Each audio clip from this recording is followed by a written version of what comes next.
Namaku Roni, 24 tahun, dan aku tukang parkir di sebuah pusat perbelanjaan mewah di Jakarta Selatan. Sebuah pekerjaan yang mungkin tidak dipandang oleh banyak orang, tapi bagiku, ini adalah sumber penghidupan utama untukku dan ibuku yang sedang sakit. Ayah sudah lama tiada, dan sejak itu, aku menjadi satu-satunya tumpuan keluarga kecil kami. Setiap pagi aku mengenakan seragam lusuh berwarna oranye, dan membawa peluit tua yang sudah tak lagi nyaring. Aku berdiri di bawah terik matahari, kadang kehujanan, menata kendaraan, mengatur lalu lintas kecil di tempat parkir, dan tersenyum ramah kepada pengunjung yang bahkan jarang melihat ke arahku. Tapi aku tidak pernah mengeluh. Bagiku, selama bisa, membawa pulang sebungkus nasi dan membayar obat-obatan ibu, itu sudah cukup. Hari itu, awal pertemuan kami, langit sedikit mendung. Aku baru saja membantu seorang pengemudi memarkir mobil sport hitam mengkilap ketika seseorang menghampiriku dengan ekspresi panik.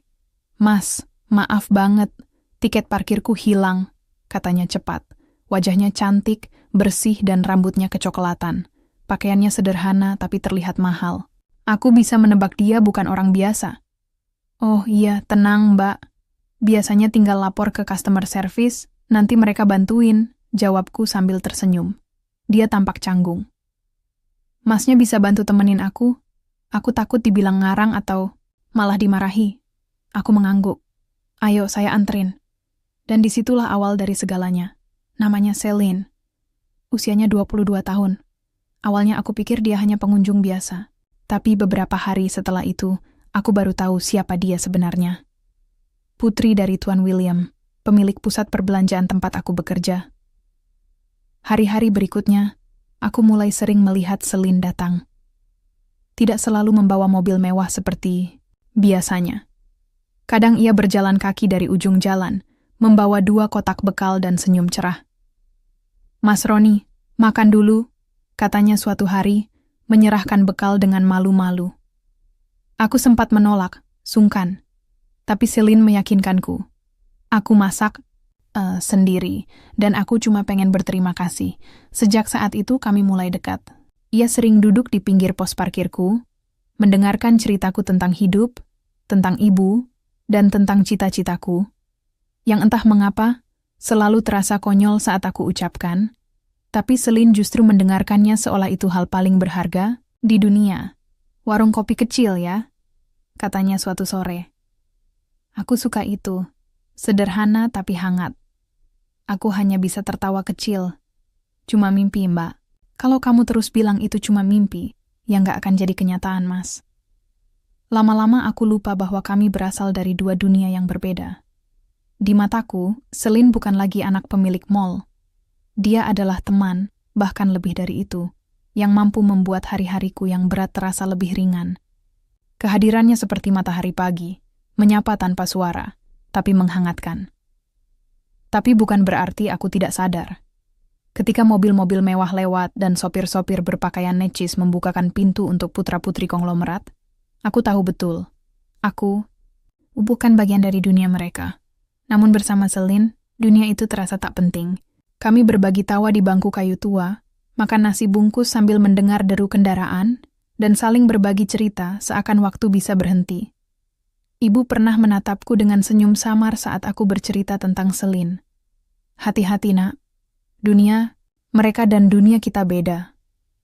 Aku mengangguk, meski dalam hati berkata, "Tapi Bu, untuk pertama kalinya, aku merasa dihargai bukan karena siapa aku, tapi karena apa yang aku rasakan." Aku tahu semua ini mungkin tak akan bertahan lama. Tapi saat itu, saat kami duduk berdua, tertawa karena cerita lucu tentang pelanggan yang keliru memarkir mobil di 2 tempat sekaligus, aku merasa cukup. Hari-hari berlalu seperti mimpi yang tak ingin kutinggalkan. Sampai akhirnya, suatu pagi, aku melihat sesuatu yang mengubah segalanya. Dari kejauhan, di balik kaca hitam mobil besar yang berhenti di depan lobi, seorang pria paruh baya berkacamata gelap menatap ke arah kami. Tatapan dingin dan tajam. Di sebelahnya, duduk Celine, tersenyum padaku, melambai pelan. Tapi senyumnya tak sampai ke mata. Dan dari dalam mobil itu, aku bisa merasakan sesuatu yang selama ini tak ingin kuakui. Batas antara aku dan dia sedang digaris tegas. Tatapan pria itu menusuk seperti pisau dingin yang tak butuh suara untuk mengancam. Wajahnya kaku, matanya tajam, dan mulutnya terkatup rapat, seolah sedang menilai sesuatu yang sangat ia benci. Aku mengenal sosok itu. Siapa yang tak mengenalnya? Tuan William, pemilik pusat perbelanjaan ini, sekaligus ayah Celine. Mobil hitam itu hanya berhenti beberapa detik, tapi cukup untuk membuat seluruh tubuhku terasa beku. Saat mobil itu akhirnya melaju, membawa pergi Celine dan tatapan menghakimi, itu bersamanya aku hanya bisa berdiri diam. Ada getaran aneh di dadaku. Bukan takut, bukan marah, tapi lebih seperti rasa sadar bahwa mungkin mimpi yang selama ini perlahan kutanam mulai layu bahkan sebelum tumbuh. Hari berikutnya, Celine tidak datang. Tidak ada bekal. Tidak ada senyum. Tidak ada langkah kecil yang berlari menghampiriku di sela kesibukan orang-orang lalu lalang. Hari kedua, ketiga, dan seterusnya. Tetap sunyi. Aku tak punya nomor teleponnya. Kami memang tak pernah bertukar kontak. Entah kenapa, aku merasa segalanya akan terlalu nyata kalau kami menyimpannya dalam bentuk digital. Cukup hadir di tempat ini, cukup berbagi waktu, rasanya sudah terlalu indah untuk dilukai oleh kenyataan. Seminggu setelah pertemuan terakhir itu, aku dipanggil ke kantor pengelola parkir. Mulai besok, kamu dipindah ke lokasi basement 3, kata supervisorku, Mas Harry, sambil menghindari tatapanku. Arahan langsung dari atas. Aku mengangguk pelan. Aku tahu maksudnya. Basement 3 adalah tempat paling sepi. Nyaris tak ada kendaraan parkir di sana karena lokasinya jauh dari lobi utama. Itu artinya, tak ada pengunjung. Tak ada tip. Tak ada kesempatan bertemu Celine. Kalaupun dia kembali, aku menunduk. Baik, Mas. Hari pertama di basement 3. Terasa seperti dikubur hidup-hidup. Tidak ada angin, hanya lembab dan bau oli. Lampu-lampunya redup, dan suara dari lantai atas nyaris tak terdengar. Tapi aku tetap menjalankan tugas, meski kadang rasanya seperti dihukum untuk sesuatu yang bahkan tak pernah aku lakukan. Aku tahu kenapa ini terjadi. Dan mungkin memang aku yang salah. Salah karena berharap. Salah karena percaya dunia bisa sebegitu baiknya. Salah karena membiarkan hatiku tumbuh pada seseorang yang hanya mampir di duniaku, bukan tinggal. Tapi dunia belum selesai mengujiku. 2 minggu setelah dipindahkan, aku menerima kabar dari tetangga bahwa ibuku pingsan saat sedang belanja di warung. Aku langsung pulang terburu-buru, naik ojek, dan menemukannya terbaring di tempat tidur, wajahnya pucat, napasnya berat. Kami segera membawanya ke puskesmas terdekat. Diagnosis dokter. Komplikasi karena tekanan darah tinggi dan diabetes yang tak terkontrol. Aku menggenggam tangan ibu sambil menahan air mata. Mama cuma capek, Nak, jangan khawatir. Tapi aku tahu, ini bukan hanya soal capek. Ini soal kondisi yang selama ini kupaksakan untuk tidak kulihat karena tak sanggup membayarnya. Obat-obat mahal, kontrol rutin yang sering tertunda. Dan sekarang, waktu yang memaksaku. Untuk melihat kenyataan, aku butuh uang. Banyak uang. Aku mencoba meminjam ke teman-teman, ke kenalan di parkiran, bahkan ke koperasi. Tapi jumlahnya tidak cukup. Aku mulai bekerja ganda. Malam hari jadi kurir makanan. Siang tetap jaga parkir. Waktu tidur jadi mewah. Tapi aku tak punya pilihan. Dalam lelah dan kantuk yang menggantung setiap malam, wajah Celine kadang muncul di pikiranku. Bagaimana kabarnya? Apakah dia tahu aku dipindahkan? Apakah ia juga dihukum atas pertemanan kami? Ataukah ia memang memilih untuk menghilang? Namun suatu malam, saat aku sedang mengambil pesanan dari restoran Korea di kawasan Senopati, seseorang memanggilku dari balik pintu. Mas Roni, aku menoleh. Suara itu tak asing. Dan ketika kulihat sosok itu berdiri di balik pintu kaca, jantungku seolah berhenti berdetak sejenak. Celine. Wajahnya tampak lebih pucat, tapi matanya tetap teduh. Seperti dulu. Dia berdiri kaku, seperti tak yakin apakah boleh mendekat atau tidak. Aku mencoba tersenyum. Hai, dia menggigit bibirnya. Kamu Kemana aja?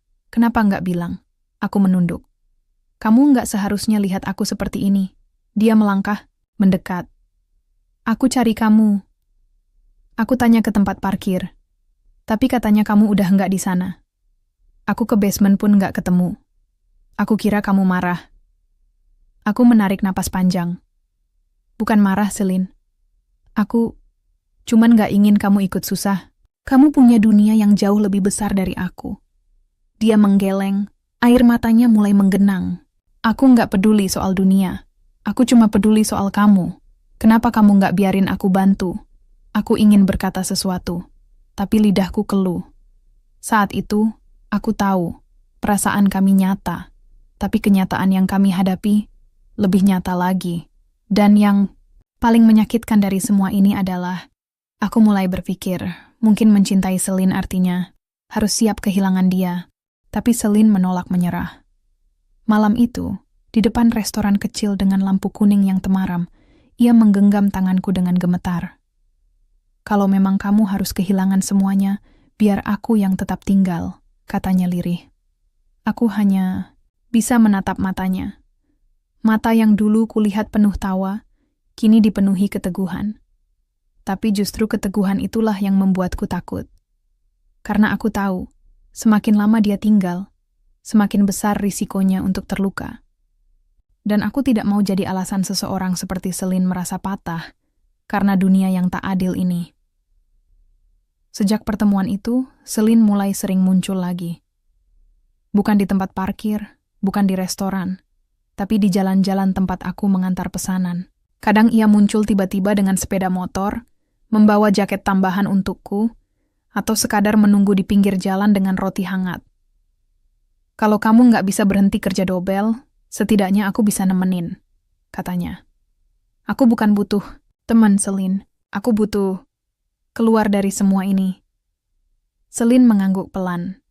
Kalau begitu, ayo keluar sama-sama. Tapi hidup bukan film. Cinta tak bisa langsung menebus biaya rumah sakit atau cicilan obat ibu yang menumpuk. Aku mulai berpikir lebih serius. Aku tidak bisa terus seperti ini, aku harus melakukan sesuatu. Aku harus membuat perubahan nyata. Maka aku menetapkan satu tujuan sederhana, aku akan buka warung kopi kecil, bukan yang mewah.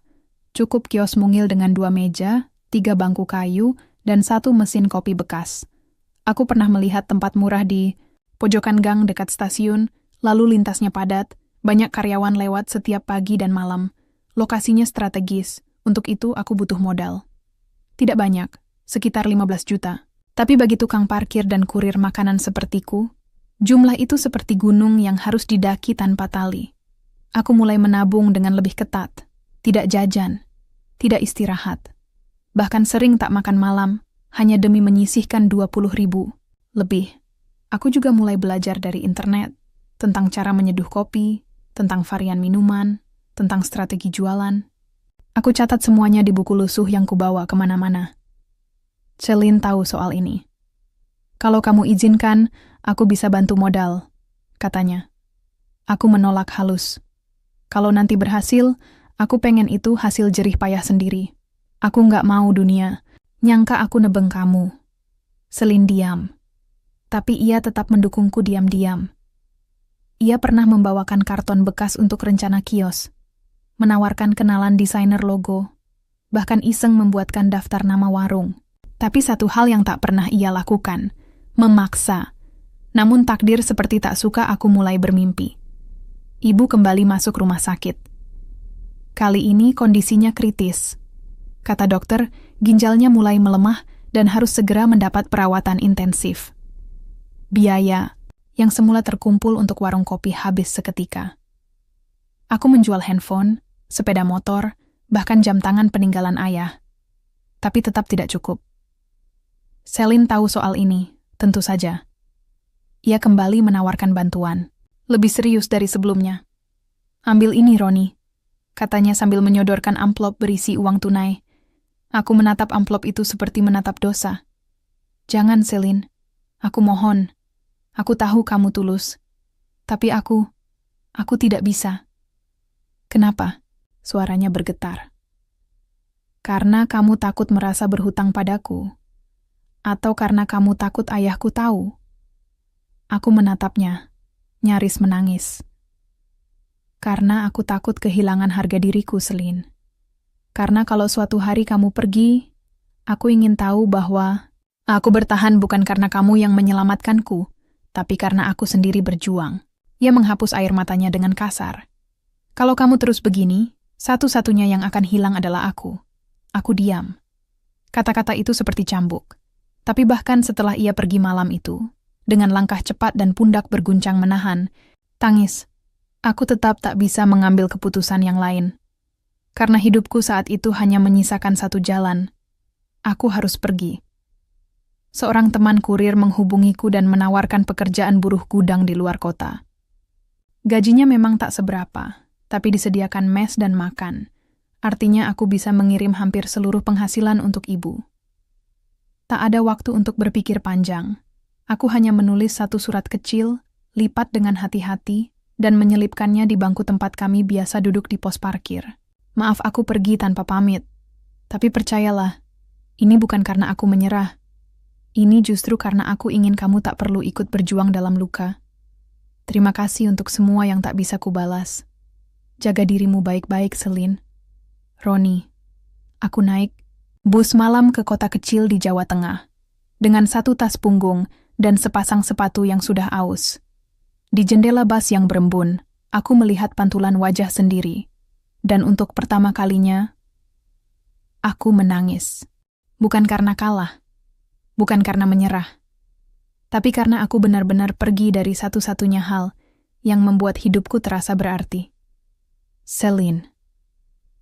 Hidup di kota kecil bukan seperti Jakarta yang hiruk-pikuk. Hari-hariku di gudang itu penuh peluh dan debu. Aku bekerja sejak subuh hingga malam, memanggul karung, menyusun barang, mengepel lantai. Gajinya pas-pasan, tapi cukup untuk mengirimkan uang ke ibu setiap minggu. Aku mencoba melupakan Selin. Aku menyibukkan diri. Tapi setiap kali malam tiba, saat aku berbaring di dipan kayu sempit dalam mes buruh yang panas dan bising, pikiranku kembali padanya, pada senyumnya. Pada roti hangat yang sering ia bawa. Pada mimpi-mimpi kecil yang dulu sempat kami bagi, sebelum realita merenggut semuanya. Aku tak pernah berharap ia mencariku. Tapi dalam hati terdalam, aku tetap menunggu. Namun waktu terus berjalan, dan dunia seakan menegaskan bahwa tidak semua kisah mendapat akhir yang indah. Aku mulai meyakinkan diri. Mungkin memang begini seharusnya. Aku bukan siapa-siapa. Aku tak layak untuk cinta sebesar itu. Sampai suatu sore, 3 bulan sejak aku pergi, aku mendapat kabar dari tetangga di Jakarta. Ibuku jatuh koma. Tanganku gemetar saat membaca pesan itu. Dunia seperti berhenti. Aku tak sempat berpikir panjang. Aku langsung mengambil semua tabungan, sisa-sisa gaji yang kusimpan dalam amplop lusuh, dan menumpang truk menuju Jakarta. Sesampainya di rumah sakit, aku melihat tubuh ibu terbaring diam, penuh selang, dengan suara mesin yang monoton. Dokter mengatakan ini bisa jadi kesempatan terakhir. Aku duduk di sampingnya, menggenggam tangannya, dan berbisik lirih. Bu, Roni pulang. Maaf ya Bu, Roni gagal. Dan malam itu, aku tertidur di samping ranjang rumah sakit. Dalam kelelahan dan kesedihan, aku bahkan tidak sadar kalau pagi sudah datang. Tapi ketika aku terbangun, aku menemukan sesuatu yang membuat jantungku berdebar lebih kencang daripada sebelumnya. Di kursi sebelah, Selin duduk diam, mengenakan sweater abu-abu dan celana jeans sederhana. Matanya bengkak, tapi tetap lembut seperti yang selalu kuingat. Aku nyari kamu kemana-mana, katanya pelan. Kenapa kamu ninggalin aku tanpa bilang? Aku tercekat. Aku pikir ini yang terbaik. Aku pikir kalau aku pergi, kamu bisa hidup lebih tenang. Dia menggeleng pelan. Kamu nggak ngerti ya? Setiap hari tanpa kamu itu sepi banget, Ron. Bahkan di rumah sebesar istana pun rasanya kosong. Aku tak sanggup berkata apa-apa. Lidahku keluh, dadaku sesak. Tapi matanya tak lepas dari wajahku. Dan untuk pertama kalinya, aku melihat Selin menangis bukan karena lelah atau kesal, tapi karena hancur. Papa nyuruh aku ke luar negeri. Katanya aku harus lupakan semuanya. Tapi aku nggak bisa. Aku coba. Aku benar-benar coba. Tapi tetap aja hatiku balik ke kamu, katanya sambil menarik napas dalam. Aku menunduk, memejamkan mata. Aku nggak punya apa-apa buat ditawarin, Selin. Bahkan mimpiku pun udah tinggal puing. Dia menggenggam tanganku erat. Kalau kamu nggak punya apa-apa, maka kita bangun semuanya dari awal. Bareng. Aku ingin mempercayai kata-katanya. Tapi aku tahu dunia tak sebaik itu. Dan benar saja, malam itu, seseorang datang ke rumah sakit. Pria berkemeja rapi dengan langkah tenang dan mata tajam. Tuan William, ia tak menatapku. Hanya menatap anaknya yang sedang duduk di sampingku, dan berkata dengan suara tenang tapi penuh tekanan. Pulang. Selin berdiri. Tapi tidak melangkah. Ia hanya menjawab pelan. Aku belum selesai di sini. Ayah sudah bilang ini keputusan terakhir. Kamu tinggal pilih, ikut pulang, atau kamu bukan lagi bagian dari keluarga ini. Semua terasa beku. Aku berdiri, ingin menyela, ingin membela. Tapi Tuan William menatapku dengan dingin. Dan kamu, anak muda, kalau kamu masih punya harga diri, kamu akan mundur dengan terhormat. Aku ingin membalas. Tapi kata-kataku tertelan. Karena dia benar. Dunia mereka tak memberi tempat untuk orang sepertiku. Namun sebelum aku bisa bicara, Selin menatap ayahnya dengan mata berapi. Kalau ayah mau aku bahagia, izinkan aku memilih jalanku sendiri. Lalu ia menoleh padaku. Dan aku memilih dia. Tuan William diam beberapa saat. Lalu ia pergi, tanpa sepatah kata pun. Tapi langkahnya berat, penuh beban yang tak sempat ia lepaskan. Setelah kepergiannya, Selin menoleh padaku. Ron, kalau ini jalan terakhir aku akan tempuh, sekalipun harus kehilangan semuanya. Aku menunduk. Dunia kami boleh saja runtuh. Tapi saat itu, aku sadar. Satu-satunya pilihan yang tersisa adalah berjuang bersama. Atau tidak sama sekali. Dan kami memilih untuk bersama. Hari-hari setelah pertemuan itu bukanlah kisah manis penuh pelangi. Justru sebaliknya. Itu awal dari perjuangan yang sesungguhnya. Hidup bukan dongeng, dan cinta saja tak cukup untuk membayar listrik atau membeli beras. Setelah Selin meninggalkan rumah, ia tinggal di kamar kos kecil di belakang rumah sakit, dekat tempat ibuku dirawat. Ia menjual sebagian besar barang pribadinya. Tas, sepatu, bahkan laptop yang dulu selalu dibawanya ke kampus.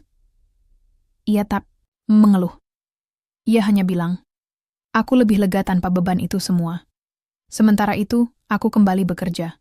Pagi jadi kurir makanan, malam jadi penjaga toko kelontong milik Pak Ahmad, tetangga lama yang bersedia memberiku pekerjaan karena kasihan melihat kondisiku. Selin pun mulai bekerja, bukan di balik meja kantor ber-AC seperti harapan ayahnya, tapi sebagai pengajar les privat anak-anak SD. Ia keliling dari rumah ke rumah, mengajar matematika dan bahasa Inggris, dengan bayaran seadanya. Tapi tiap malam ia pulang dengan senyum. Kamu tahu, katanya sambil menyodorkan bungkusan nasi uduk. Mereka manggil aku Miss Selin. Padahal kadang aku ngajarnya di teras rumah mereka sambil duduk di lantai. Tapi rasanya lebih nyata daripada semua pesta mewah yang pernah aku datangi.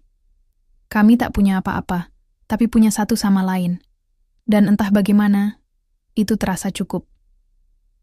Sampai suatu sore, di tengah derasnya hujan yang mengguyur kota, kami berdiri di depan kios kosong, di pojok jalan dekat stasiun. Tempat yang dulu pernah hanya jadi mimpi. Plangnya sudah usang, dindingnya berlumut, dan pintunya nyaris lepas engsel. Selin menggenggam tanganku. Ron, kita mulai dari sini ya. Aku menatap bangunan tua itu. Aroma tanah basah bercampur angin sore menyentuh wajah kami. Aku tahu ini bukan awal yang sempurna. Tapi aku juga tahu, ini adalah awal kami.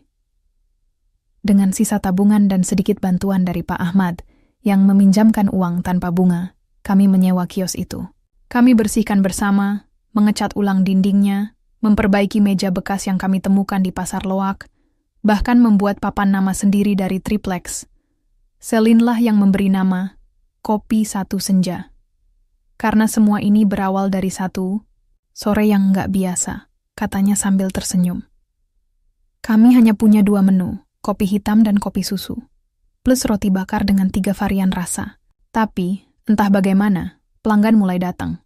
Mungkin karena tempatnya strategis. Mungkin karena keramahan Celine yang selalu mengingat nama pelanggan. Atau mungkin karena mereka bisa merasakan kehangatan yang tak dibuat-buat. Setiap senyum pelanggan, setiap uang receh di kotak kasir, terasa seperti pencapaian besar. Namun di balik itu, kekhawatiran tetap membayangi. Aku tahu ayah Celine belum menyerah. Dan aku tahu, dunia tempat kami berpijak masih sangat rapuh. Dan benar saja. Suatu pagi, seorang pria parubaya dengan jas mahal dan tatapan dingin berdiri di depan kios kami. Ia tidak lain adalah Tuan William. Kali ini ia datang sendirian, tanpa pengawal, tanpa kemewahan. Hanya wajah lelah dan mata yang sudah kehilangan kilau. Aku tidak datang untuk memaksa, katanya pelan kepada Celine. Aku hanya ingin tahu, apa kamu bahagia? Celine menatap ayahnya dengan tenang. Aku nggak punya semua yang dulu ayah kasih. Tapi untuk pertama kalinya, aku benar-benar merasa punya hidup sendiri. Tuan William terdiam lama, lalu menoleh padaku. Kamu jaga dia baik-baik. Aku mengangguk, tak sanggup berkata-kata, karena di balik tatapan dinginnya, aku melihat sesuatu yang tak pernah kulihat sebelumnya. Keikhlasan seorang ayah yang akhirnya menyerah pada cinta anaknya. Semenjak itu, hidup kami pelan-pelan membaik. Bukan karena keajaiban, tapi karena kerja, keras dan dukungan orang-orang di sekitar. Ibu mulai membaik kondisinya setelah pengobatan stabil. Warung kopi kami berkembang, ditambah menu baru, dan akhirnya bisa menyewa 2 pegawai. Dan suatu sore yang tenang, saat matahari mulai tenggelam di balik gedung-gedung tua, aku menggenggam tangan Celine dan berkata, "Dulu aku takut kehilangan harga diriku. Tapi sekarang aku sadar, harga diri sejati itu justru saat berani mencintai seseorang sepenuh hati, meski dunia menentangnya." Celine menatapku. Air matanya mengalir pelan. Tapi kali ini bukan karena sedih, melainkan karena lega. Karena setelah semua badai, akhirnya kami sampai di pelabuhan yang kami bangun sendiri. Dan ia membalas, "Terima kasih karena nggak menyerah. Karena pergi, justru membawamu kembali." Kata-katanya mengendap dalam dada seperti hujan pertama setelah musim kemarau panjang. Hangat, tenang, dan menyejukkan. Senja sore itu tak biasa. Warna langit seolah memahami kisah kami. Jingga bercampur ungu, seperti melukiskan luka dan harapan dalam satu kanvas langit. Kopi di tangan pelanggan mengepul pelan, aroma roti bakar menguar dari dapur kecil, dan Celine berdiri di sebelahku. Bukan lagi sebagai anak orang kaya yang turun ke jalan, tapi sebagai perempuan yang memilih jalan, hidupnya sendiri. Dan aku bukan lagi tukang parkir. Bukan lagi sekadar buruh gudang. Aku adalah seseorang yang pernah jatuh dan memilih untuk bangkit. Bukan demi gengsi, tapi demi cinta yang tak bisa ditukar dengan apapun. Waktu berjalan. Kopi Satu Senja tak hanya jadi tempat jualan, tapi jadi saksi banyak pertemuan. Ada yang datang pertama kali dengan wajah penuh beban, lalu minggu berikutnya datang lagi sambil tersenyum. Ada mahasiswa yang mengerjakan skripsi di pojok ruangan, lalu kembali beberapa bulan kemudian membawa undangan wisuda. Bahkan ada yang melamar pasangannya di meja nomor 7, meja yang kami cat sendiri dengan sisa-sisa cat murah dulu. Setiap sudut warung itu adalah kisah, dan aku sadar, hidup memang tidak harus megah untuk menjadi bahagia. Terkadang, cukup satu tempat kecil yang penuh cinta dan kerja keras, dan itu sudah lebih dari cukup. Hubunganku dengan Tuan William perlahan membaik. Ia tidak pernah memelukku atau memanggilku nak. Tapi suatu kali, saat ia mampir diam-diam ke kios dan duduk di bangku pojok sambil memesan kopi hitam tanpa gula, ia berkata, "Terima kasih, sudah menjaga anak saya dengan caramu." Itu sudah cukup. Karena aku tahu, pengakuan itu bukan datang dari seorang pengusaha kaya, tapi dari seorang ayah yang akhirnya menerima bahwa kebahagiaan anaknya lebih penting dari harga diri atau jabatan. Celine dan aku tak pernah menikah di hotel bintang 5. Kami tak mengenakan jas pengantin desainer atau gaun dengan ekor sepanjang lorong. Tapi pada hari itu, di bawah lampu kuning hangat kios kami, yang dihias bunga hasil sumbangan teman-teman pelanggan, kami mengucap janji. Bersama. Selamanya. Dalam suka dan duka. Bahkan ketika tak ada yang percaya pada kami tetap percaya pada satu sama lain. Kini, bertahun-tahun telah berlalu. Anak kami, Aira, duduk di bangku sekolah dasar. Matanya menatap dunia dengan semangat yang sama seperti dulu ibunya menatapku di bawah rindangnya pohon trembesi depan kampus. Kios kami telah berubah, kini lebih luas. Kami membuka cabang kecil di seberang terminal, dan satu lagi di dekat kampus lama tempat dulu aku memarkirkan motor mahasiswa. Tapi kami tetap memilih kios pertama sebagai pusat segalanya, karena dari sanalah semua dimulai. Selin masih mengajar. Kini ia punya komunitas belajar gratis untuk anak-anak kurang mampu. Ia bilang, aku pernah punya segalanya dan kehilangan segalanya. Tapi sekarang aku sadar, berbagi adalah cara terbaik untuk menjaga agar hidup tetap bernilai. Aku tetap menuangkan kopi, menyapa pelanggan, dan sesekali mengantar pesanan sendiri jika pegawai sedang libur. Dan setiap kali ada orang bertanya, apa benar? Kamu dulu cuma tukang parkir dan dia anak orang kaya. Aku hanya tersenyum dan berkata, iya. Tapi cinta itu nggak lihat siapa kamu dulu. Cinta hanya peduli siapa yang tetap bertahan ketika semua orang pergi. Dan inilah pelajaran terpenting yang kupelajari dari kisah kami. Cinta sejati bukan soal status, harta, atau asal-usul. Ia tumbuh di tengah kesederhanaan. Ia diuji saat badai datang. Dan ia hanya bertahan jika dua hati sama-sama memilih untuk tidak menyerah. Selin bisa saja memilih kemewahan, kenyamanan, dan hidup yang serba ada. Tapi ia memilihku, seseorang yang dulu tak punya apa-apa selain keyakinan. Dan aku pun bisa saja menyerah ketika semua jalan tertutup saat dunia seolah menertawakan langkahku. Tapi aku bertahan, karena dalam hati kecilku, aku tahu, ada cinta yang layak diperjuangkan. Jika suatu hari Aira bertanya padaku, Ayah, bagaimana ayah bertemu ibu? Aku akan tersenyum dan berkata, Ayah cuma tukang parkir, nak. Dan ibumu, anak sultan. Tapi saat ayah pergi karena merasa tidak pantas, ibumu menangis. Karena saat itu, ayah adalah segalanya yang ia pilih. Bukan karena ayah punya semuanya, tapi karena ayah berani mencintai sepenuhnya. Dan disinilah kami, masih menyajikan kopi, masih menyalakan lampu kuning di warung kecil kami setiap sore, masih percaya bahwa ketika dua hati bersatu karena cinta, maka dunia pun, cepat atau lambat, akan luluh, karena pergi memang mengajarkan tentang kehilangan. Tapi kembali adalah tentang memperjuangkan yang tak ingin dilepaskan.